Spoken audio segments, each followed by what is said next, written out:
It's shocking how quickly a person's mask can fall away when they think they're in a position of power. For some, their arrogance, their hatred, and their entitlement come out the second they believe no one is watching. That's exactly what happened in this story.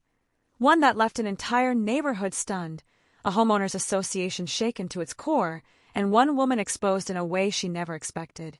It all began with a simple encounter outside of a suburban community, an encounter that could have been polite, even forgettable, if basic human decency had been involved. Instead, it spiraled into an ugly, racist confrontation that would later explode in Karen's face in the most humiliating way possible. The woman, who many in the neighborhood already referred to as the HOA Karen, was well known for her nasty behavior. She had built a reputation for nitpicking, harassing neighbors, and acting like she alone made the rules. People in the community avoided her if they could, because if Karen set her sights on you, you were in for trouble. She thrived on conflict, and her arrogance made her believe she was untouchable. So, when she saw a black man walking through her neighborhood, a man she didn't recognize, her entitled instincts kicked in immediately. She didn't pause to ask a question. She didn't think about introducing herself. No, she did what she always did, assumed authority that didn't belong to her. She confronted him with hostility, demanding to know what he was doing there, as if she personally owned the neighborhood. When he calmly explained that he had just moved in, she didn't believe him.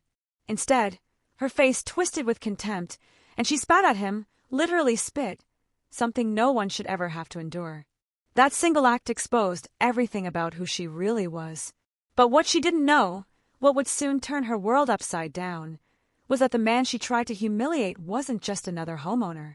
He was the brand new HOA president, a role that gave him more authority than she could ever dream of. And when the truth came out, Karen's reign of terror in the neighborhood began to crumble faster than anyone could have imagined. This is not just a story about entitlement. It's not just about arrogance or even racism. It's about what happens when hate collides with truth, and when the very person you try to degrade turns out to be the one holding the power to change your future. From the very beginning, the black man, whose name was Marcus, had no intention of drawing attention to himself. He was moving into the neighborhood with his wife and young daughter, looking forward to a fresh start in a quiet, family-friendly community. Marcus was successful in his career, respected in his field, and ready to build a life in a place where his family could feel safe. But from the moment he set foot in the neighborhood, Karen made it her mission to remind him he didn't belong, at least not in her eyes. When Marcus first met her, he tried to brush it off. After all, he had dealt with people like her before. People who sized him up not by his character, but by the color of his skin. Still, he couldn't ignore the sting of her words or the shock of her actions. She had spit at him, right there in broad daylight, without a second thought. Marcus didn't respond with anger. He didn't raise his voice or retaliate. Instead, he simply looked at her, shook his head, and walked away. What Karen didn't know was that Marcus had far bigger things to focus on. Unbeknownst to her, Marcus had already been voted in as the new president of the Homeowners Association. The previous president had stepped down due to personal reasons, and Marcus, with his professional background and leadership skills, was the perfect candidate. The board had unanimously chosen him, impressed by his vision of making the neighborhood a better place for everyone. Karen, of course, hadn't bothered to attend the HOA meetings. She thought she already ran the show. She never cared about formal votes or actual responsibilities. She preferred to bully her way into control. So, when the official HOA meeting rolled around and Marcus walked into the room, Karen nearly choked on her own arrogance. She hadn't expected to see him again, and certainly not in that setting. The look on her face when she realized he wasn't just a homeowner, but the one leading the meeting, was priceless. Marcus didn't call her out immediately. He didn't reveal what she had done to him just days earlier. Instead, he carried himself with grace, professionalism, and authority. He laid out plans for improving the community, from maintenance issues to fair enforcement of rules. His tone was calm, steady, and commanding. The room respected him instantly.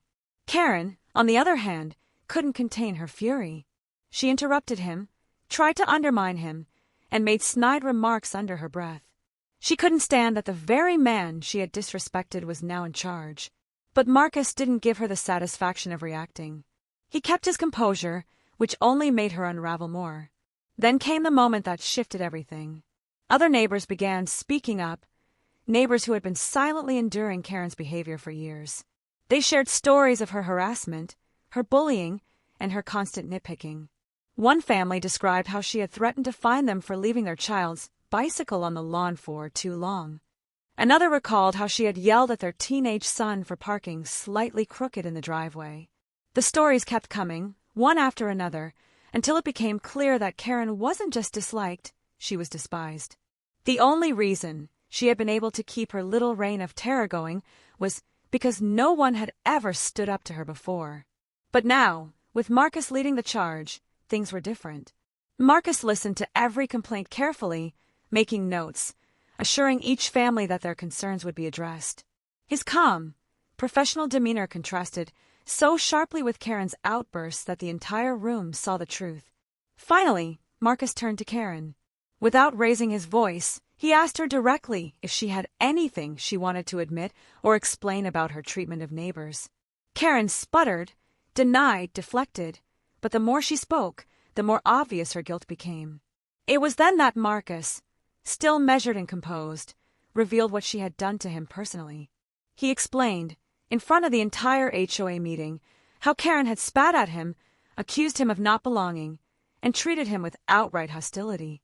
The room went silent. Every eye turned to Karen. Karen's face turned red, then pale. She tried to deny it, but her body language betrayed her. The neighbors she had tormented for years no longer supported her. Whatever power she thought she had evaporated in that moment. Marcus didn't push further. He didn't need to. The truth was out, and the damage was done. In the weeks that followed, Karen's influence in the neighborhood collapsed completely. She found herself isolated, avoided by the very people she used to intimidate. The HOA board, under Marcus's leadership, began implementing new policies that emphasized fairness, respect, and community. People felt safer speaking up, knowing they finally had a leader who would listen. As for Marcus, he never let that ugly incident define him.